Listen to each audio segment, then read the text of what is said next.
My pleasure to introduce Geraldine, or as most of us say, Joe, Cambridge, from University College of London. You're an immunologist with a special interest in B-cell biology in human autoimmune diseases. And with Professor Jonathan Edwards, you were directly responsible for the introduction of rituximab for patients with quite a lot of autoimmune diseases, among others rheumatoid arthritis and lately also ME/CFS. And you cooperate quite a lot with the Norwegian team. Yes. Please. Yes. Thank you. And I'd like to thank RME for inviting me here. It's been wonderful to be in Sweden again.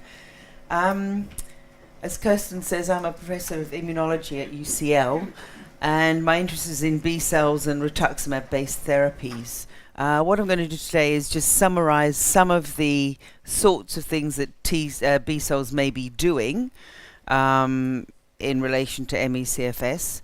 And also I'm going to review some of the Norwegian data that we've got so far. The big trial results should be out within the next couple of weeks, so that's going to be very exciting, and we're involved in doing some of the B-cell analysis with them.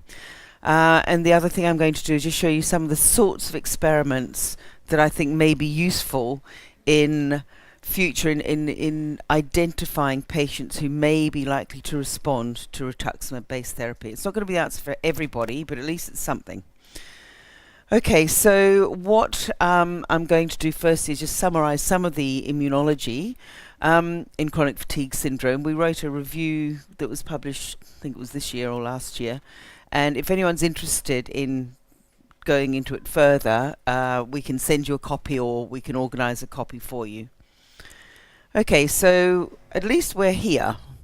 At least ME/CFS is now regarded by most people as an organic illness, although people in my department in England would not agree with me still. Still, I think we are here. Okay, so just reducing it to the basic, the etiology and pathogenesis of ME/CFS definitely involves metabolic dysfunction. I think most people would agree with that.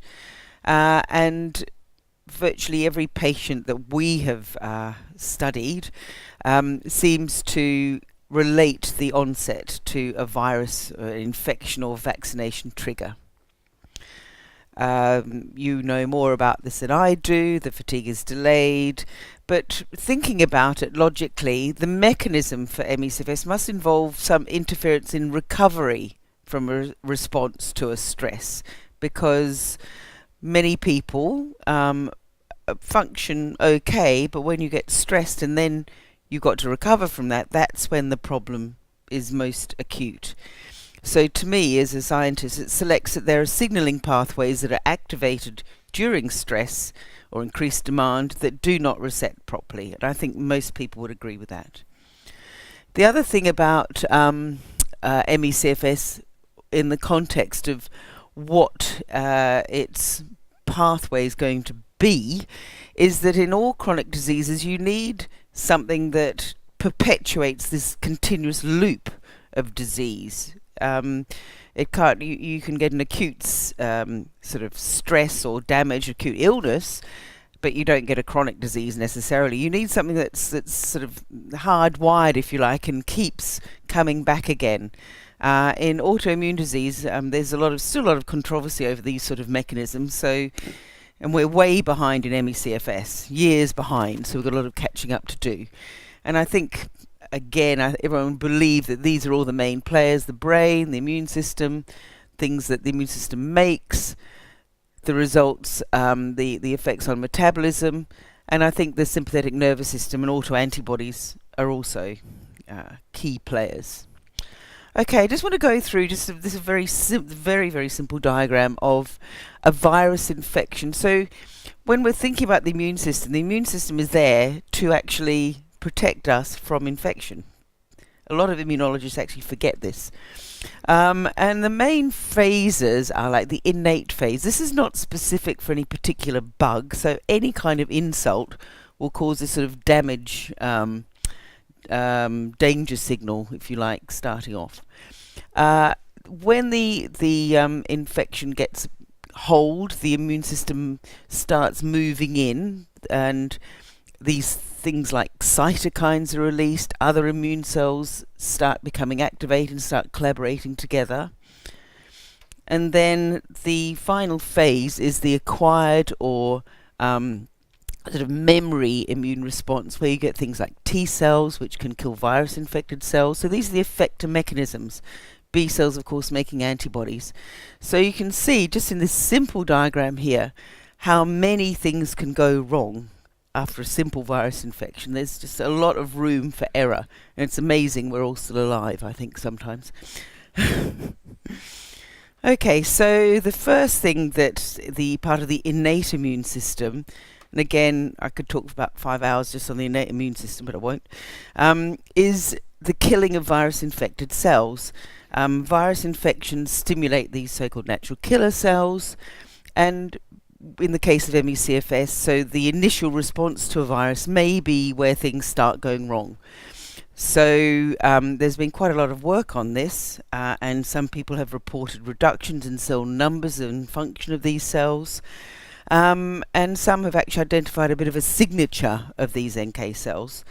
But just looking at the data, and I used to work on these many years ago, the methodology varies hugely between papers, and also people don't publish negative results. This is something, which is a huge problem across scientific research.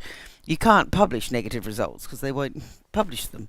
And it would be nice to see the negative results, because that would increase the bulk of data that we could work on.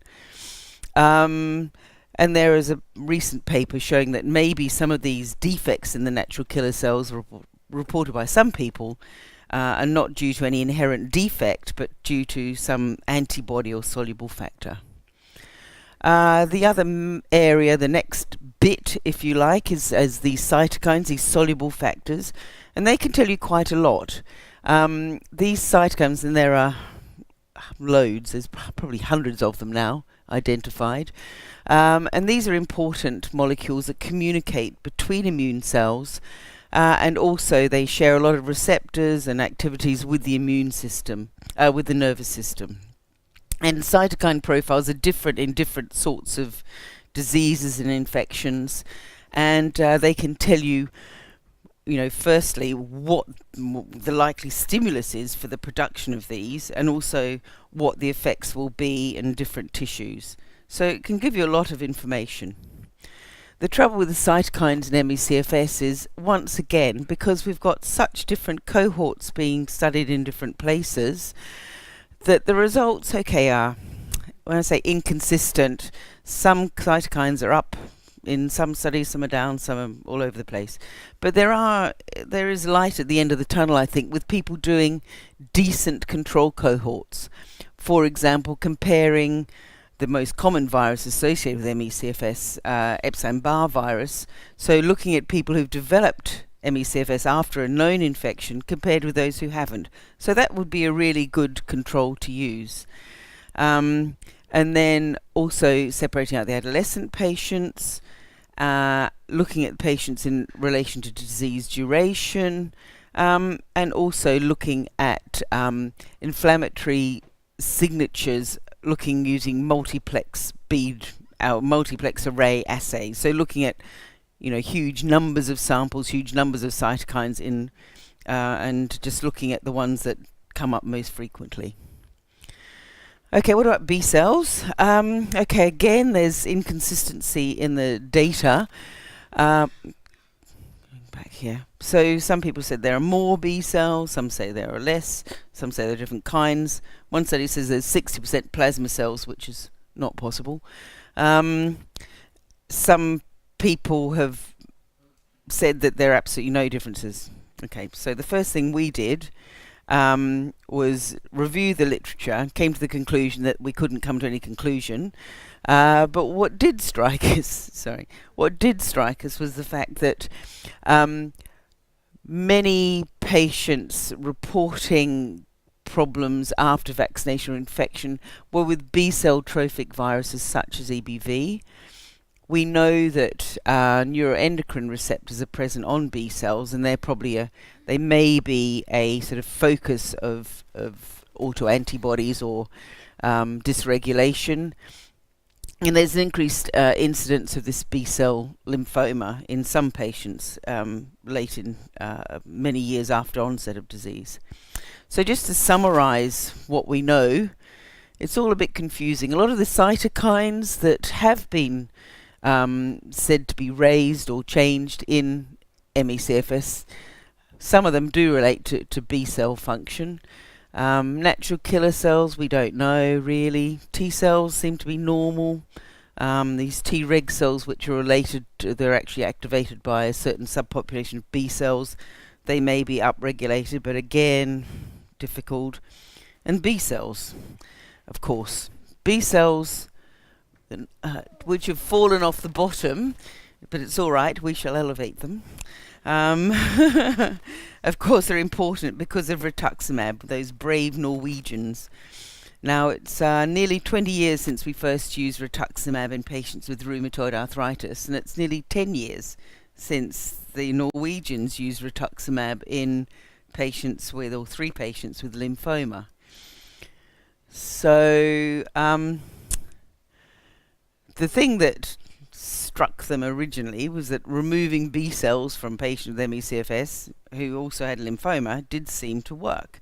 So that was the first paper in 2009, and I'm just going to briefly talk about these other 2 studies they've done so you've got an idea of what the data has told us and what we may think about it in terms of what we know at UCL after nearly 20 years experience of rituximab in about 7 different diseases. Okay, rituximab, as you know, is a monoclonal antibody, which just means it's very specific for killing B cells through this CD20 marker, which is present on all peripheral B cells. Okay. And the treatment involves, people say, oh, rituximab trial, rituximab, great, be terrific, but it is an intervention which involves an intravenous infusion, which is why a lot of health professionals, in fact, are very wary of rituximab. I mean, we're used to it, but we're in a rheumatology unit, and so we're not fazed by this. But a lot of people think, well, it's going to be very hard to get ethical approval to give normal people rituximab because it is an intravenous infusion.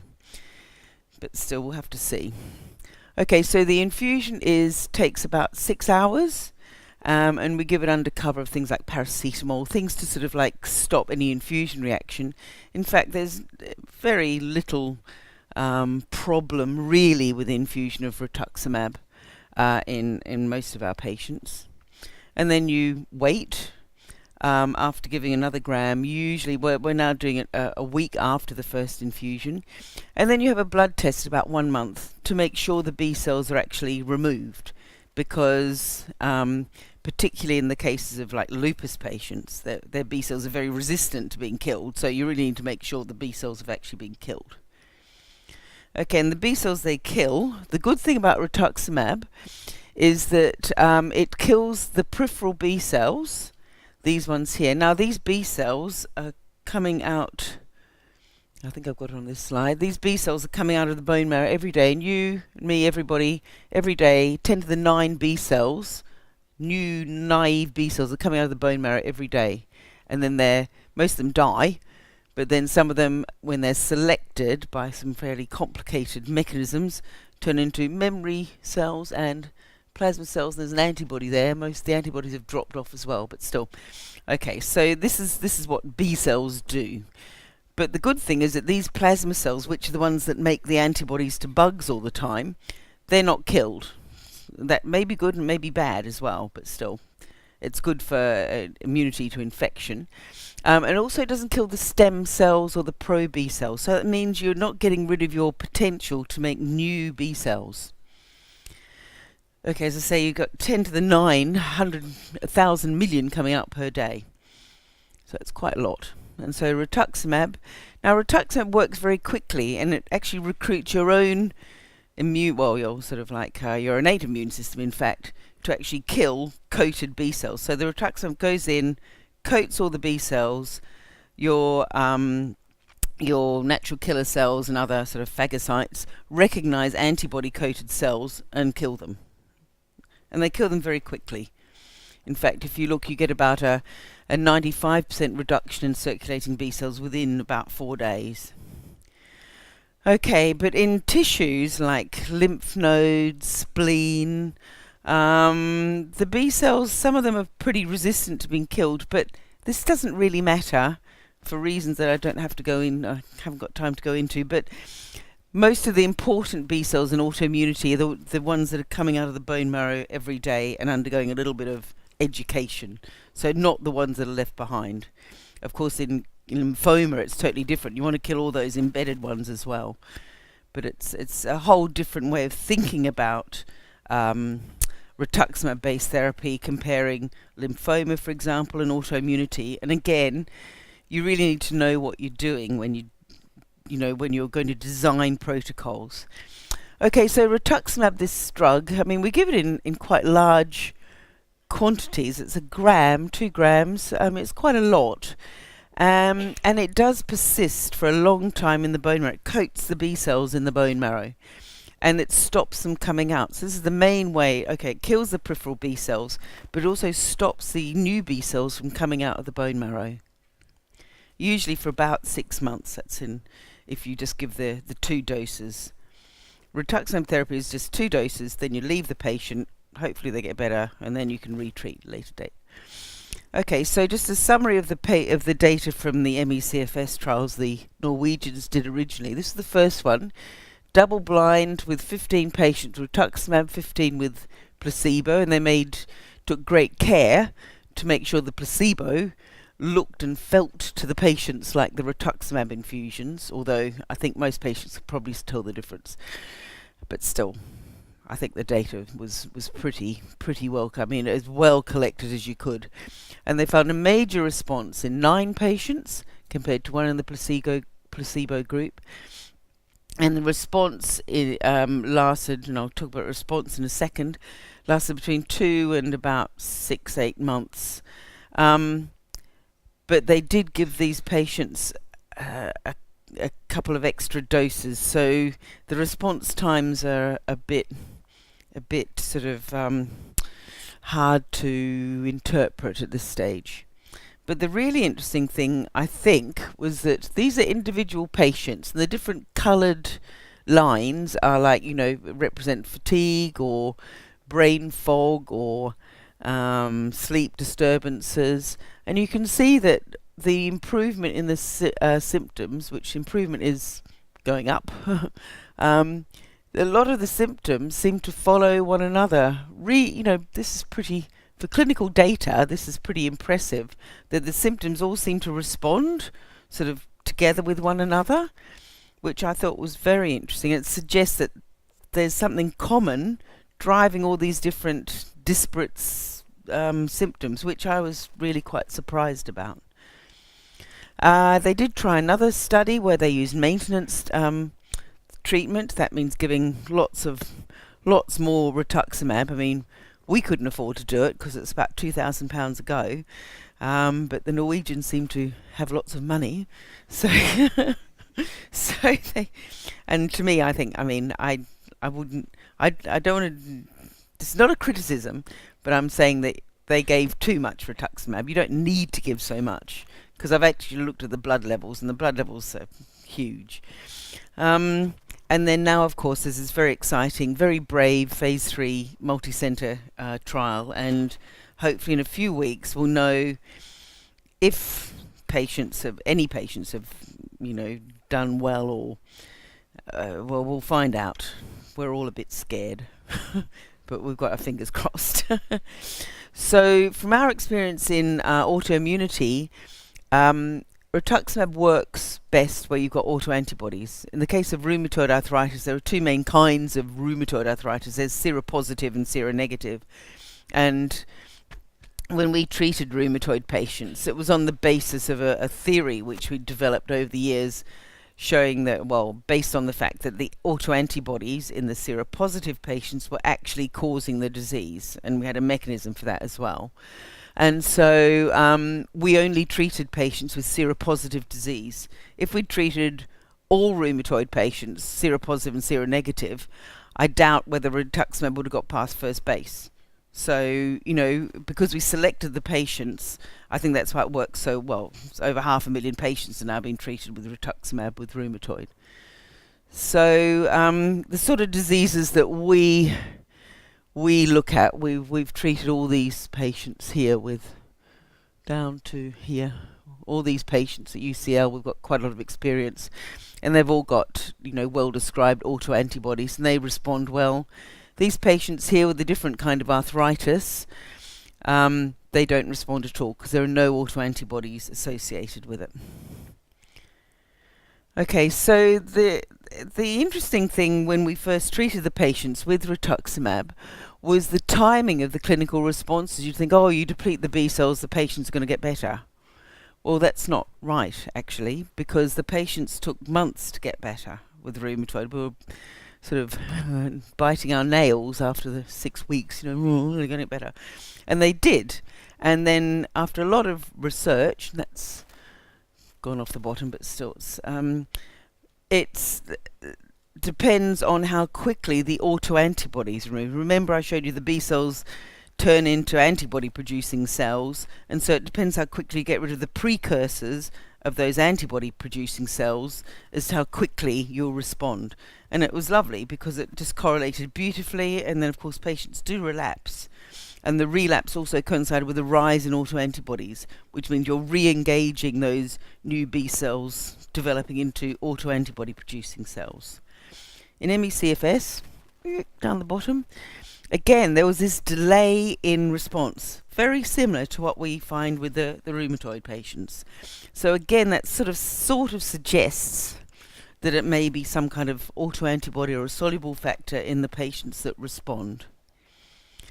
Okay, so what we've learned is that when we do see patients responding, and it's only the Norwegian ones, I mean, other people is like pointing out, and it's true, that a lot of patients have been treated off-label with rituximab and they haven't responded. So that's worth thinking about. But they do take a while to respond, and it does suggest perhaps it's a soluble factor or something subtle that the B cells are doing, not just the B cells being there themselves. Okay, so why it may work, as I've said, you're stopping the B cells turning into plasma cells that make antibodies, and unfortunately Jonas isn't here. He has some lovely data showing that quite a lot of patients have got autoantibodies to neuroendocrine receptors throughout the nervous system. So there is some evidence for autoantibodies. I'll just mention a bit more in a moment. But also, we may be stopping the B cells interacting with other cells, such as macrophages or T cells, that make cytokines, and it just takes a while for those levels or the actual target tissues to sort of recover from being assaulted by things like cytokines. So there's so much to learn. Now, the most important thing in the future, I think, if rituximab works, is to really look at the biology of the B cells, because it can tell you so much about what is really underlying the disease. Now, each dot here, just the sort of stuff that we look at day in, day out, hence very thick glasses. It's every dot here is a B cell, okay? So, and these markers here are just enable us to sort of divide them into quadrants, which are, these are naive, these are young B cells just out of the bone marrow, they're mature, they turn into memory B cells, and these ones here are sort of like a bit senescent, a bit old. So we've got a sort of mixture of these before rituximab. When you deplete it, you see you get rid of virtually all of the B cells in the blood. There's a few of these tough ones left here. But when the B cells come back, about 6 months after you've given the rituximab, they come back from the naive, just like happens in babies when baby B cells develop. If you look at an infant, they've got mostly these naive B cells, and as they get older, these compartments fill up a bit more. So, but the interesting thing from, and unfortunately it's got off the bottom of the screen, is that when the B cells relapse, and that's something we're very interested in, obviously in autoimmunity, when the B cells come back, it's this relationship, are these bad B cells coming back? And if so, do the numbers of B cells coming back tell you that you're more likely to relapse? In fact, that's not the case. The number of B cells returning is not related to whether you relapse or not. It's the sort of quality of the B cells, not the quantity. And we don't know really what the case is in ME/CFS. Right, I just want to show you this graph. This is a patient from the second study of the Norwegian group, treating with, in fact, they gave 4 infusions here, but it's the same sort of principle. You don't have to look at the detail, just look at the blue. The blue is sort of patient getting better, and then patient getting worse. So the patient gets better, gets worse. Now, during this phase of the patient getting better, there were no B cells found in the blood. This black line here is another measure of B cell function. This tells you how quickly the B cells are turning from naive to memory. So how quickly they're sort of developing. And as you can see, when the B cells are removed, you're getting rid of all the ones that are turning into memory cells. This is the sort of normal, lower limit of the normal range here. But then when they come up here, so these are maturing again and the B cells have come back, the patient relapses, so it gets worse again. So it looks here like when the B cells start maturing again, you've got a relationship, a negative relationship, or actually a positive relationship with patient getting worse. So these sort of details are really, really important, because in a patient like this, for example, if this was a rheumatoid patient, we'd give the patient, if we knew this is the pattern they had, we would say, right, we'll give you another dose of rituximab, and next time we'll give you a dose of rituximab at 28 weeks. So before you relapse, we'll give you another dose of rituximab to stop you relapsing. So, you can learn so much from looking at all these sort of kinetics. So again, from autoimmunity, some B cells trigger relapse when they come out, but in other patients, we've had patients who 2 years after their B cells have come back, they're still fine. And this has been the case in a number of the Norwegian patients treated with rituximab. So the B cells can come back, but the patients still remain fine. So that suggests that these B cells need to do something to get activated again. Okay, I'm going to show you just some of the sort of studies we do at UCL about how the B cells could be involved. And I've mentioned metabolism. Now, B cells are really sensitive to changes in metabolic activity for many reasons. The metabolism controls the way they function in terms of antibody production, how they interact with other cells, whether they're pro-inflammatory, anti-inflammatory. The metabolic products are really, really important for B cells because they're so dynamic. T cells, boring. They just sort of like hang around and, well, I mean, T cell people would disagree, but compared to B cells, they're much less exciting. So, but also the other reason to look at B cells is that maybe they can give us an indication of what's happening in other tissues that are less accessible. It's easy to get blood, but it's hard to cut out chunks of nervous system. So, although some people would disagree. So the first thing we did 2 years ago with my wonderful PhD student Fane was just to have another look at all the B cells using the techniques we've used for other diseases. So we just looked at this so-called extended phenotype analysis. And we used 2 different systems, and we looked at from the very earliest ones to the plasmablasts. And this is the way we do it. As I've showed you, these are sort of naive and memory. This is another system. So we looked at, I think it was about, 20, 30 patients. And how are we going for time? We're going for, okay, 5 minutes, okay. Boom. Okay. So, are there any changes in the B cells compared to the healthy controls? Okay, so we looked at all of these cells, and in fact we found no differences at all in using those criteria. No differences at all in the subsets. However, we looked at additional markers as well, again based on some other ideas we had, and we did found two quite, well for us, major differences between the ME/CFS patients and healthy controls. When I say major, finding anything in these patients, new people, is quite hard because it's going to be subtle. Otherwise, someone else would have found it already. So we found that these are actually overlapping populations of B cells. They're actually both memory B cells. So I'll just go into a little bit of detail. This first marker we found different is so-called CD24. So it's higher on the ME/CFS B cells, and there are more molecules per cell. And it's quite an important molecule in B cell maturation. And the second sort of phenotype were these marginal zone B cells. And these are associated with these early innate type responses, particularly to EBV virus. And to cut a long story short, this CD24 molecule is very important in metabolism.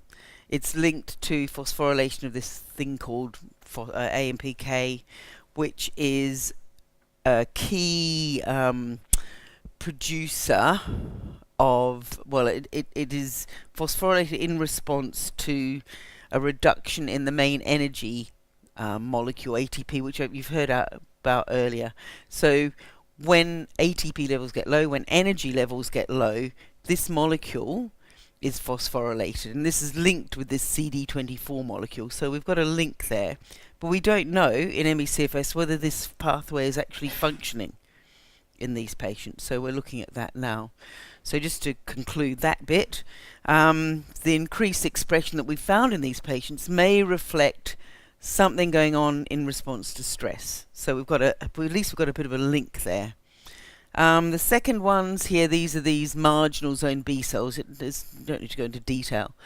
And again, they're involved in response to EBV, and they're increased. You get increased proportion of them in patients with ME/CFS.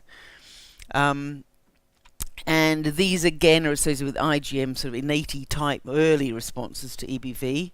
And in fact, Carmen Scheibenbergen has reported that IgM antibodies to EBV are actually raised in patients with ME/CFS. It gets this certain capsid antigen. So, and there's a few other sort of indications that the EBV response to EBV may be disturbed, and that is sort of being shown up by the increased proportion of these cells.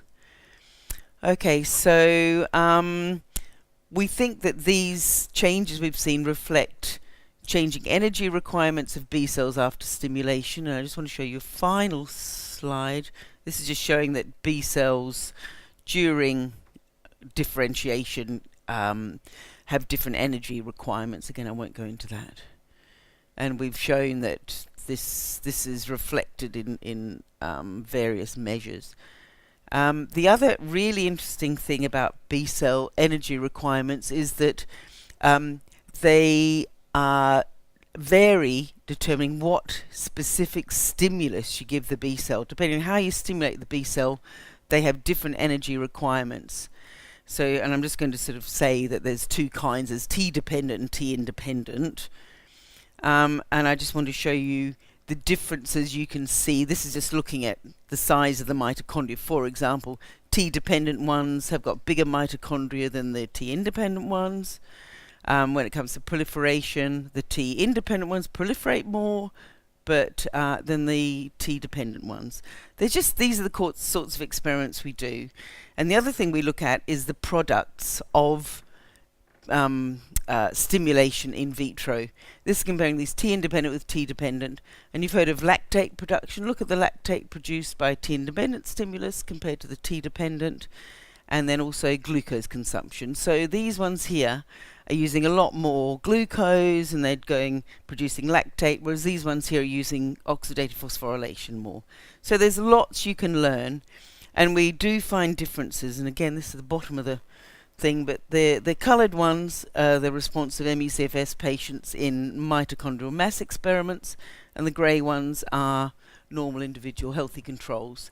And you can see we're already seeing clear differences of the mitochondria in response to different stimulations in different populations of B cells. So there may be dysregulation of these sorts of cells. These are so important in early responses to viruses, and also in terms of making different sets of cytokines. So maybe we're uncovering a genetic alteration involving B cell metabolism, which I think this is the most likely sort of end point, that the early and the sort of acquired immune response to infection or vaccination or whatever may be disturbed in ME/CFS, and this will result in a persistently wrong response, which may be corrected in some people by rituximab. So we're collaborating very closely with the Norwegians in their trials, and we've got Fane working 24/7 in the lab doing all the B cell work at UCL. These are the clinicians we work with. We're very grateful for them sending us our patients. And this is the wonderful Fane, my PhD student. This is Christopher, who does all the metabolomics in Australia with us. Okay, thank you very much.